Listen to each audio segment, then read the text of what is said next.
Assalamualaikum warahmatullahi wabarakatuh. Selamat siang teman-teman. Sini ketemu lagi bersama saya Bapak Tarik Yazid ya dalam mata kuliah Bahasa Indonesia. Untuk penjelasan video pembelajaran kesempatan kali ini saya akan membahas tentang konsep dasar karya ilmiah. Ya, jadi memang materi sudah saya share ya untuk penjelasan video pembelajaran akan saya berikan pada kesempatan kali ini. Baik, saya akan share materi terkait konsep dasar karya ilmiah.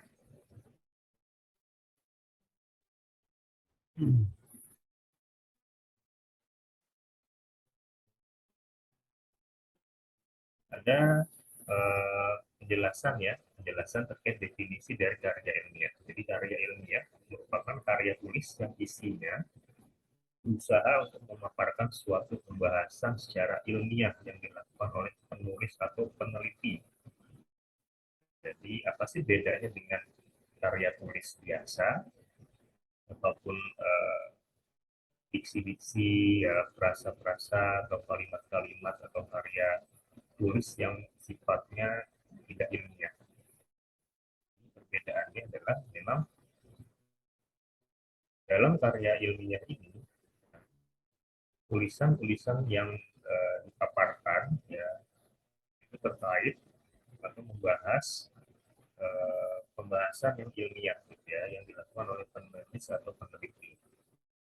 Konsep-konsep dalam karya tulis ilmiah ini pun berbeda dengan karya tulis biasa.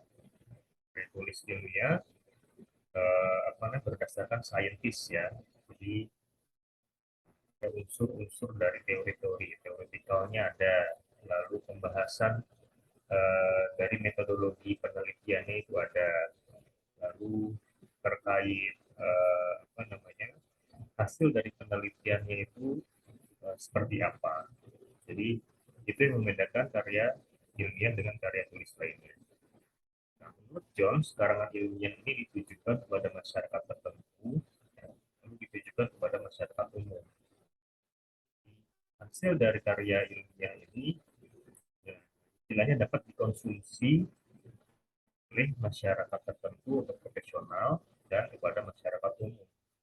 Bahkan kalau kepada masyarakat tertentu, karya tulisnya memang membahas terkait, misalkan saya contohkan terkait fenomena lumpur lapindo misalkan ya, lumpur lapindo di Sidoarjo Jawa Timur itu bisa dikatakan ditujukan kepada masyarakat di Sidoarjo yang terdampak dari lumpur lapindo, dan juga bisa ditujukan kepada masyarakat umum, masyarakat luas yang ingin memang konsumsi, ingin membahas ya, bukan ingin membaca karya tulis ilmiah yang sudah dihasilkan oleh penulis atau peneliti. Lalu tujuan karangan ilmiah itu apa? Pertama, wahana melatih mengungkapkan pikiran atau hasil penelitian. Bagaimana kita dari hasil penelitian yang sudah dilakukan, ya, kita terapkan, kita tuliskan di dalam sebuah karya ilmiah. Nah, contoh singkatnya itu sederhananya misalkan juga bisa, ya, teman-teman sudah melakukan penelitian dalam persiapan penyusunan skripsi ya, hasilnya sudah ada, teori-teorinya, latar belakangnya sudah ada, perumusan masalahnya ada gitu ya, kita sudah menentukan ya, kita tuliskan di dalam sebuah karya tulis ilmiah ini. Lalu menemukan etos ilmiah di kalangan mahasiswa. Jadi, dengan kita mampu menulis karangan ilmiah ya, itu juga mampu untuk mengembangkan atau menentukan bagaimana etos ilmiah di kalangan mahasiswa. Kita mengetahui gitu, bukan hanya sekedar tulisan-tulisan biasa saja, tetapi bagaimana cara menulis atau teknik menulis karangan atau karya ilmiah itu menjadi wahana transformasi antara sekolah dan masyarakat. Kita sudah menulis atau ada kemampuan dalam penulisan karya tulis ilmiah, ini transformasi di sekolah misalnya ya, atau di universitas. Semakin banyak karya tulis ilmiah, penelitian-penelitian publikasi yang dihasilkan oleh dosen ataupun mahasiswa, nama sebuah perguruan tinggi ini pun akan semakin bagus gitu ya di, di luar sana, baik di nasional maupun internasional. Apalagi kalau tulisan-tulisan dari publikasi dari mahasiswa ataupun dosen ini sudah menembus di internasional di masyarakat gitu ya.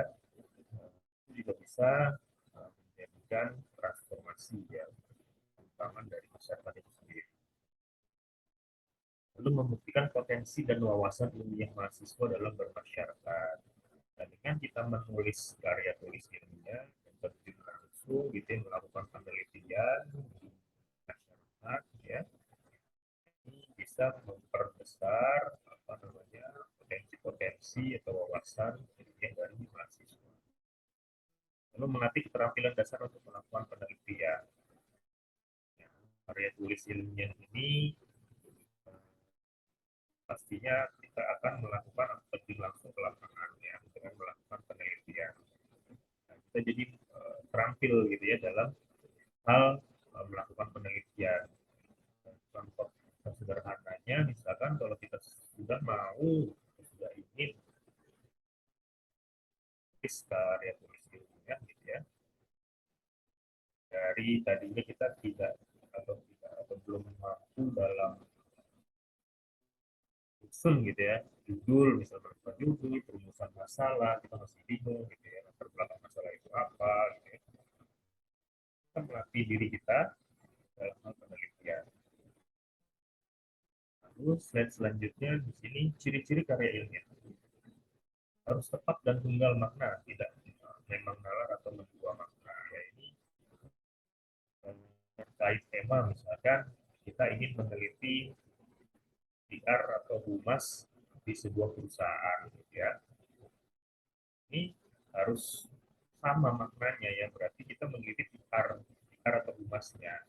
Jangan sampai objek dari penelitiannya ini tentang PR, tetapi isi dari penelitiannya melebar kemana-mana gitu ya, lebih kepada misalkan ke komunikasi bisnis atau kepada komunikasi pemasaran gitu. Jadi memang harus sama antara apa yang kita tuangkan dengan isi atau konten yang sudah kita buat nanti. Harus secara tepat mendefinisikan setiap istilah, sifat, dan pengertian yang digunakan. Hanya di sini ada theoretical ya. Jadi di bab 2 itu ada landasan teori. Kalau teman-teman nanti ingin skripsi, landasan teorinya apa? Istilah-istilahnya yang digunakan apa? Sifat dan pengertiannya yang digunakan apa? Gitu ya. Dan referensinya juga harus jelas. Kita mengutip dari mana? Pengertian-pengertian atau definisi istilah-istilah tadi. Lalu harus singkat berlandaskan ekonomi bahasa. Nah, setiap karya tulis ilmiah biasanya ada template-nya ya, apa namanya, harus menggunakan berapa ribu kata, berapa ribu. Seperti itu misalkan harus menggunakan 200 sampai 250. Nah, lalu isinya itu seperti apa template-nya. Jadi diusahakan jangan sampai kurang dari yang ditentukan, ya dari syarat yang ditentukan, dan kalaupun misalkan luas atau lebih dari yang sudah ditentukan, ya jangan sampai melebar kemana-mana. Ini adalah tadi ya, satu makna tadi. Lalu fungsi karya ilmiah. Yang pertama fungsi pendidikan, fungsi penelitian, dan fungsi pengembangan. Di pendidikan pasti ya, pendidikan apa namanya, dalam dunia pendidikan karya ilmiah ini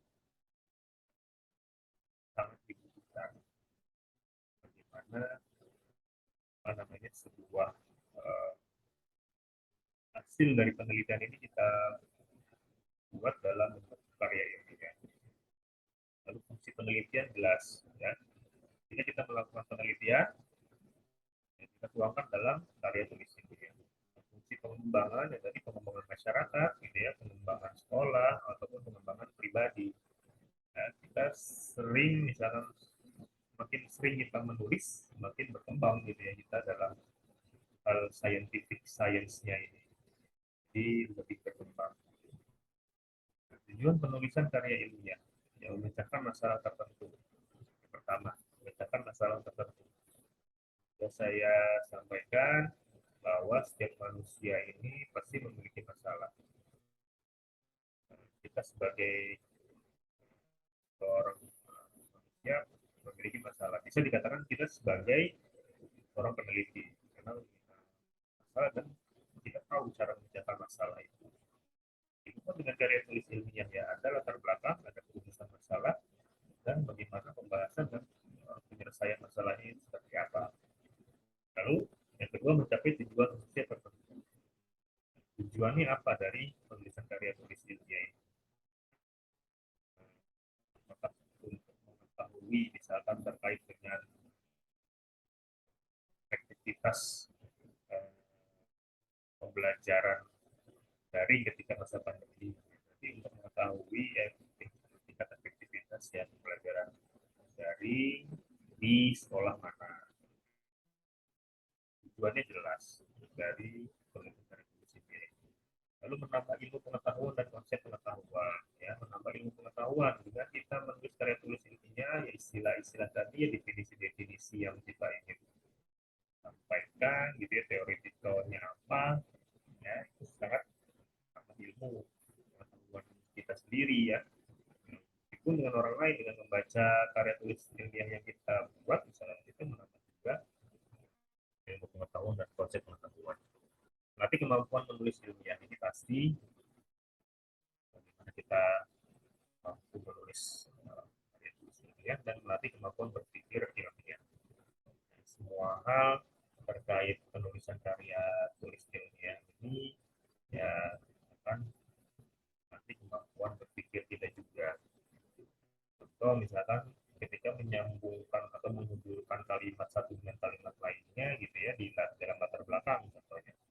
Nah, itu kan kita berpikir bagaimana menghubungkannya atau latar belakang seperti apa sih ya cara menyusun latar belakang itu kita berpikir tapi berpikir secara ilmiah.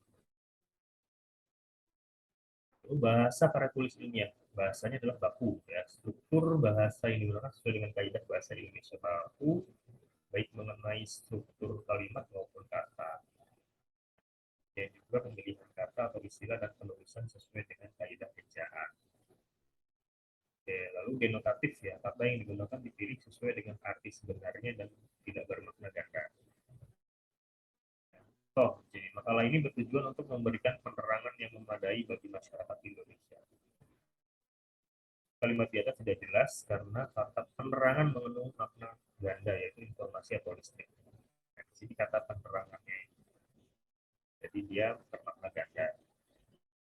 Seharusnya misalkan makalah ini bertujuan untuk memberikan informasi ya langsung saja jadi jangan kalau dulu juga eh, departemen atau Kementerian Komunikasi dan Informatika dulu itu namanya departemen penerangan karena maknanya ganda ya penerangan itu apa cahaya kan listrik ya, ataupun apa bisa menerangkan ya kalimatnya bermakna ganda juga jadi harus langsung saja lugas pada informasi berkomunikasi dengan pikiran daripada perasaan. Dalam bahasa ilmu lebih bersifat tenang, jelas, tidak berlebih-lebihan atau hemat dan tidak emosional. Oh, responnya tidak diambil dari komunitas pasar, stasiun, terminal, atau tempat-tempat ramai lainnya, tapi dari komunitas pegawai perusahaan. Sebab jika diambil dari komunitas pasar dan lain-lain tersebut, hasil yang diperoleh tidak sesuai dengan tujuan yang diharapkan atau tidak efisien. Nah, jadi langsung kepada sampelnya apa. Kalau misalkan sampelnya mahasiswa prodi komunikasi misalkan. Atau mahasiswa jurusan advertising prodi ilmu komunikasi atau mahasiswa jurusan public relation. Jadi langsung saja kepada target yang dicapai. Lalu koheren ya. Semua unsur pembentuk kalimat atau alinea mendukung satu makna atau ide pokok. Jadi menghubungkan kalimat tadi yang saya sampaikan, saling mendukung dan saling berkaitan ya. Jangan sampai tidak berkaitan. Misalnya tentang PR, kalimat awalnya, tapi kalimat selanjutnya, paragraf selanjutnya menjelaskan tentang komunikasi mana misalnya. Ini adalah kalimat satu dengan kalimat lainnya harus saling berhubungan atau berkaitan. Lalu kohesif agar tercipta hubungan gramatik antara unsur-unsur baik dalam kalimat maupun dalam kalimat yang lain bersifat padu ya, maka digunakan alat pengukur. Oh, di sini kalimat pada tahun 1997 produksi padi turun 3,85%, impor beras meningkat diperkirakan menjadi 3,1 ton tahun 1998. Ya, swasembada pangan tercapai pada tahun 1984. Pada tahun 1985 kita mengekspor sebesar 371,3 ribu ton beras, bahkan 530,7 ribu ton pada tahun 1993. Ini terus-terus ya, jadi ada peningkatan ya. Kalau memang ada peningkatan, datanya real ya. Jadi di sini hubungan gramatiknya itu padu gitu ya, sebagai alat penghubung. Apa namanya? Kalimatnya juga mudah dimengerti gitu ya oleh pembaca. Ya, kalau ada kalimat penghubung di sini alat penghubung dengan tanda koma di sini ya. Nah, jadi memang kalimat hubungan gramatik unsur-unsur ini sangat padu. Lalu mengutamakan kalimat pasif. Kalimat pasif di sini kalimat yang subjeknya mendapat atau dikenal sebagai ya, suatu tindakan yang dinyatakan dengan predikat oleh objek dan kata kerjanya selalu beribuan di bahan atau contoh penulis melakukan penelitian ini di laboratorium. Ini adalah kalimat aktif. Kalau di berarti misalkan penelitian ini dilakukan oleh penulis di laboratorium. Jadi menggunakan aktif itu pasif itu di, kean, dan ter. Lalu konsisten, ya, konsisten dalam segala hal, misalnya dalam penggunaan istilah, singkatan, tanda-tanda, dan juga penggunaan kata ganti diri. Ganti diri, ya, dia, atau apa namanya, beliau, gitu ya. Lalu intinya adalah penggunaan istilah ini jelas. Istilah-istilah yang digunakan, singkatan-singkatan, atau penggunaan bahasa asing, gitu ya, itu jelas. Ya. Dimengerti juga oleh nanti oleh diri kita sendiri ataupun oleh pembaca. 8 itu logis, ide atau pesan disampaikan melalui bahasa Indonesia ragam ilmiah dapat diterima oleh akal. Ya, untuk menghemat waktu, contohnya, untuk menghemat waktu, analisis dilakukan secara serentak oleh tim peneliti. Jadi, contoh yang tidak logis. Menghemat waktu, analisis dilakukan secara serentak oleh tim peneliti. Ya, di sini kita lihat bahwa ada dilakukan secara serentak oleh tim peneliti dalam hal penghematan. Kalau kita baca lebih lanjut ya, ketika menghemat waktu, harusnya analisis ini bisa saja dilakukan oleh tim gitu ya, oleh satu orang peneliti pun bisa dilakukan gitu. Kalau dilakukan oleh tim peneliti secara serentak gitu ya, kalimatnya tidak cocok atau tidak sesuai juga gitu ya. Waktu analisis dilakukan secara serentak oleh tim peneliti. Harusnya hanya dilakukan analisis dilakukan oleh peneliti. Harusnya kata menghemat waktu ini pun tidak perlu dilampirkan atau dituliskan, ya. Harus bersifat logis tadi, ya, seragam ilmiahnya harus bisa diterima oleh akal, karena memang dalam karya tulis ilmiah ini pun ya, ada step-stepnya juga gitu ya dalam hal waktu. Lalu efektif, kalimat efektif adalah kalimat yang berisikan gagasan pembicara atau penulis yang dapat dipahami oleh pendengar atau pembaca, hemat dalam pemakaian atau pemilihan kata-kata, dan sesuai dengan kaidah bahasa yang berlaku. Ini harus efektif kalimat yang digunakan. Lalu kuantitatif, kalimat-kalimat yang disampaikan harus terukur secara pasti. Ya. Jadi penggunaan kalimatnya juga tadi saling berhubungan, saling berkaitan, dan harus terukur. Ya, harus terukur. Eh, Intinya adalah langsung kepada berhubungan dengan makna atau istilah-istilah yang digunakan. Jangan bertele-tele ya. Sesuai dengan tadi tujuan penelitiannya apa, lalu temanya apa gitu. Langsung terukur. Sistematika ya, ini nanti akan lebih saya jelaskan di ini ya. Ada cover, judul karangan yang lengkap dengan anak judul ya. Lalu keperluan penyusunan, nama penyusun, nama lembaga pendidikan, nama kota, tahun penyusunan. Type cover. Itu pasti sudah diketahui cover dari tulis ilmiah itu seperti apa. Halaman pengesahan dalam halaman ini dicantumkan nama guru pembimbing, kepala sekolah, misalkan ataupun nama pembimbing, dosen pembimbing gitu ya.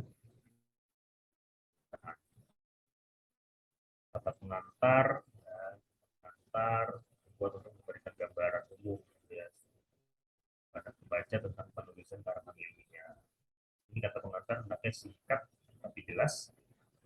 Yang dalam kata pengantar puji syukur kepada Tuhan, kepada Allah Subhanahu Wa Taala, lalu keterangan dalam rangka apa yang dibuat, lalu kesulitan hambatan yang dihadapi, terima kasih ya, harapan penulis, tanggal tahun dan nama penyusun karangan ilmiah. Ada daftar tabel, tajuk daftar tabel dituliskan dengan huruf kapital dan terletak di tengah. Daftar ada daftar grafik, bagan atau skema, dan daftar singkatan atau nama. Bagian pendahuluan, latar belakang masalah, rumusan masalah, lalu tujuan, ruang lingkup, landasan teori, tesis, sumber data, atau kajian pustaka. Ini nanti akan saya jelaskan lebih lanjut di pertemuan selanjutnya. Biar teman-teman tahu bagaimana sih cara dalam penulisan latar belakang masalah, misalnya ya. Seperti apa memulainya, ini latar belakang masalah, rumusan masalah, tujuan, dan sebagainya. Bagian penutup ada daftar pustaka, lampiran, ya, lalu penulisan indeks tadi, lampiran-lampirannya apa. Mungkin itu penjelasan saya terkait konsep dasar karya ilmiah. Jadi ya teman-teman bisa mengetahui apa sih karya tulis ilmiah itu, karya ilmiah. Kalau ada pertanyaan boleh disampaikan di kolom komentar, ataupun misalkan ingin langsung berdiskusi dengan saya boleh cek ya WA langsung, hal yang ingin disampaikan atau ada masukan-masukan atau sanggahan-sanggahan boleh silakan disampaikan. Terima kasih teman-teman atas perhatiannya.